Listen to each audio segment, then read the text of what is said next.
Welcome back to Panahon TV mga kababayan. Para sa mga nakamiss ng ating interview with Pag-asa Weather Forecaster Buddy Javier, narito po ang latest sa ating panahon. So mga kababayan, wala po tayong bagyo o kahit anumang sama ng panahon sa loob ng ating area of responsibility. Ganun pa man, binabantayan po natin itong low pressure area na nasa labas ng ating PAR. Ayon na kay Pag-asa Weather Forecaster Buddy Javier, inaasahan po yan papasok ng ating area of responsibility within 24 hours. Pero mababa naman daw po ang tsansa na ito'y maging bagyo sa loob din ng 24 oras. Ganun pa man, patuloy po nating babantayan ang naturang sama ng panahon. Samantala, ngayong Friday mga kababayan, northeast monsoon po ang dominant weather system na nakakaapekto dito sa may northern Luzon. Kaya sa mga susunod na oras, asahan po dito sa may Cagayan Valley, Ilocos at Cordillera, makakaranas lamang tayo dyan ng mahihinang pagulan sa nihinga po ng amihan. Habang ang Metro Manila at nalalabing bahagi naman makakaranas po tayo ng bahagya hanggang sa maulap na kalangitan na may pulupulong pag-uulan o pagkidlat pagulog. So in short mga kababayan, maganda naman po ang ating panahon ngayong araw, pero syempre magdala pa rin ng payong bilang panangga sa init ng araw o posibleng pag-uulan, lalo na kung kayo ay mag-shopping later in the day. At so yan po mga kababayan ang ating weather forecast. Samantala sa kapapasok lamang na balita, nakakaranas po ng mga pag-uulan ang Misamis Occidental, Misamis Oriental, Bukidnon, Compostela Valley, Surigao del Norte at Surigao del Sur, pati maging sa Agusan del Norte. Ayon po sa Pag-asa, ang mahihina hanggang katamtamang pag-uulan na yan ay maaaring magtagal sa loob ng 1 hanggang 2 oras. Nako mga kababayan, hindi na po papipigil ang papalapit na Kapaskuhan. Like today, alam nyo ba na ngayon ay ang National Poinsettia Day? Bagamat kilala bilang Flower of the Holy Night, alam nyo rin ba na ang poinsettia ay hindi isang bulaklak, ngunit isang halaman?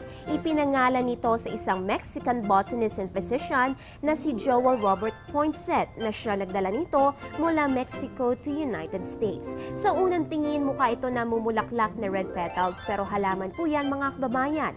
Tinatawag rin itong lobster flower o flame leaf flower dahil sa kulay nito. So yan po ang ating daily dose of Christmas trivia as we count 13 days before Christmas mga kababayan. At isang pagbati muna, happy birthday kay Ronel Estuita. Yan po ang cool na bro ng aming live producer na si Gray na nakikita lang namin sa kanyang mga Instagram posts. So happy birthday Ronel! At yan po ang latest mga kababayan mula dito sa Pag-asa DOST. Ugaliin mag-monitor ng weather conditions sa pamamagitan ng Panahon TV Facebook at Twitter accounts. Samahan niyo kami muli bukas, alas 5 ng umaga, para sa nangunguna at nag-iisang all-weather program sa bansa, ang Panahon TV. Ako po ang inyong weather girl April Enario at ito ang Panahon TV, kung saan walang pinipiling panahon ang pagbibigay impormasyon. Magandang umaga sa inyo lahat at ingat Pilipinas!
susi sa kaligtasan, kaalaman ng kailangan ng mamamayan.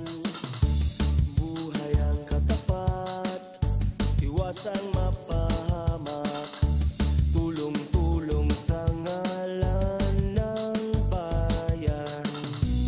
Habang may panahon, maganda ngayon tayo'y ahon. Maging ligtas, maging panatag, Pilipinas. Maging panatag, Pilipinas. Maging panatag, Pilipinas. Maging ligtas, maging panatag, Pilipinas. Ang programang ito ay hatid sa inyo ng Air 21. Sagot ko, padala mo!